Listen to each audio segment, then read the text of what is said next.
Okay, what are some misconceptions out there that you think consumers have about ag?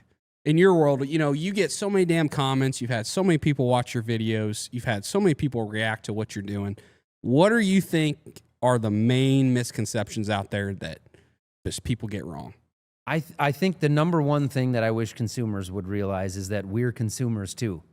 Yeah. Right? We eat the same stuff as they're eating. So it's in our best interest to take care of the animals and the natural resources and come up with healthy food the same as it is for them. I mean, if we don't take care of our soil and water and air, I mean, it sounds cliche, but who does it affect first? Mm-hmm. I mean, it affects us quicker than it affects them. Yep. And that's the tough part. When I got into the social media was I wanted to relate to them about what we're doing. And there's so many management practices that we have, whether it's the way we keep hogs and what we're doing with hogs, genetically modified seed, irrigation is a huge issue in a lot of places.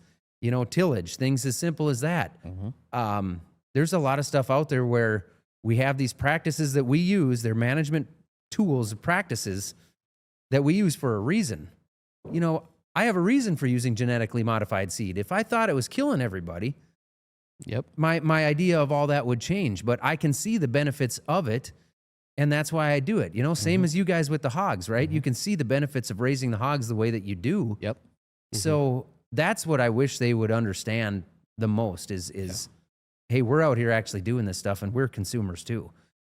You guys want to see the hogs be taken care of more than anybody else. Yeah. Mm-hmm. You're with them every day. Mm-hmm. Yep. Consumers, I think it's difficult for the consumer that's sitting in a major city that has no connection to farming whatsoever. They don't get to talk to you guys every day and really understand how you feel about the pigs in your barns. Mm-hmm. They don't get that, right? And I guess I can understand that too, because from day one, you're selling those things to have them slaughtered. Mm-hmm. Mm-hmm. But they don't see that connection that you guys have with the livestock. So I think it's probably the same way even when it comes to the row crop farming is they don't see the connection that we actually have to the land. Yeah. And do you think that we just, as I don't know, just the ag space or ag community just didn't get out in front of the negativity? Like, were we last to strike rather than first to strike? Because I just feel like, or is it just because people are just so disconnected to farms now that they just don't? I think that's part of it. They just don't know. Because it's like, how did we get to this point where people just literally sometimes think that farmers are the devil? It's like crazy sometimes. So there's the disconnection, but then the other things you have to remember is they hate everything on the internet. Yes, right. I mean, look up anything. Yep. You'll have everybody telling everyone else how to do their jobs. Yep. That people that are, this is the part that really gets me, and I've touched about this on specifically TikTok a few times where I open up a little bit more, is how are so many people so arrogant about so much shit that they know nothing about? Yes. And they'll say something in such a way that they are 100% certain that this is how it is, and they couldn't be more wrong. Mm-hmm. And there's no accountability for that when they're just behind a keyboard, right? Or their smartphone. And I get it. I'm probably guilty of it too. But I think that's the big thing to remember is we're in ag, so we see the negative stuff and we feel like we're being attacked. Everybody's being attacked. Yep. Yeah, that's a good point. Anytime that I feel people coming at us for how we do stuff, just go on TikTok and watch a carpenter put soffit on a house and then read the comments. I mean, you'd swear that guy had no idea what he was doing. And the thing is, the reason I picked that is because, to me, it's like there isn't a whole lot of magic in putting soffit on a house. Like it's kind of all the same. But no, if you read the comments, I mean, that guy is a complete idiot, however he does it. And that, you're 100% right. I mean, we shouldn't really feel that like singled out, because I don't care if you're doing an oil change or you're putting soffit on a house or welding. Welding's another one. Guys that do welding, holy shit. It's like, I would like to, when I see somebody welding, I would like to go. If I had the time, I would go shoot a video of me welding and put that up there, because it's like, if you really want to see somebody that has no freaking idea, it's like, let's see, I don't know, we'll turn it up here. Oh yeah, well that kind of looks like shit. We'll turn it down a notch, and then hit it with a hammer. Oh, it didn't break. I think It that's held. good enough. We'll put it back on. We'll Yeah. run that. There's a pile of bird shit that holds the two pieces of steel together. You do the same type of welding Yep. I do. But good Lord of Moses, you'd think that there is a lot of experts out there. Haters I mean, are gonna just hate. amazing. Haters are gonna fucking hate, man. Yeah. And there's just a Is- lot of negative people. Is there any subject that you have explained so many times that you've written off and just said, okay, I'm not doing another video about X? Yeah, well, so I never do specific, like I don't do just here's a video about this one Yeah. thing. If I have something specific that I want to address, it'll just happen within the video Yeah. at some point. But yeah, there's multiple topics like that I've addressed that are just exhausting to try to defend. Yeah. There's nothing that I've totally written off though, because sometimes I also understand that if I poke the bear a little bit, Yep. it just gets people rolling in the comments. Oh, yeah. And there's just as many people on my side that enjoy it and know exactly what I'm doing, Yep. or way more than what there are people that I angered, right? So, yeah, there's just, I had some videos recently where I was talking about, it was something that got somewhat political. This was just a couple of months ago, but I made people, they got pretty upset. Help me out here. What was Trump, it was about the farm Tariffs, farm tariffs? bill. There it was. It was the tariffs. Yeah, tariffs. Okay, so I put my opinion out on what was going on with the tariffs. Yep. And part of it was because people were asking like crazy. And part of it was because I was sick and tired of seeing people talk about it that clearly didn't know what they were actually talking about. Yep.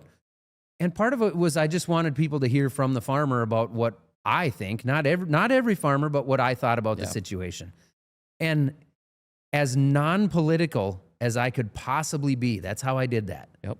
And people spun it into, I am the biggest idiotic MAGA Yep. hat wearing moron that there You possibly could right-winging. be. And it's like, where did you get that from what I said? Mhm. Just that you came to this video and you were going to comment that no matter what I Yes. said. You didn't listen to anything I said. Yes. And so, like every good YouTuber, I waited a couple videos and I hounded on it again. Yeah. Exactly. Exactly. And it worked like a charm. Yeah. Well, I think that's one of the things people don't kind of understand. I had a classmate of mine that lives up by Des Moines. He actually called me the other day. Haven't talked to him in a long time, and I answered the phone, and he told me who it was, and we reminisced a little bit, and then he just says to me, he goes, Does my brother ever comment on any of your stuff? So he's got a brother that lives in a very liberal state, and he's a union guy, and he's very liberal. And Is it he has- Minnesota? No. Illinois. Illinois. Okay. It was the next guess. Yeah. And he comments a lot. And I said, yeah. I said, he does. And he goes, gosh dang. He goes, I'm sorry. And I said, don't be sorry. I said, I love that guy. And he goes, what? And I said, I love that guy because when I see him commenting, I know that video is going to get just a pile of comments because he's so far and one of the best, and he actually didn't leave this comment, but another person very similar to his. I love people that say things like, your videos make me so mad, I can't stop watching. That Those are second my part is the favorite key. people. Yep. Keep watching, baby. It's like, and I kind of don't understand that.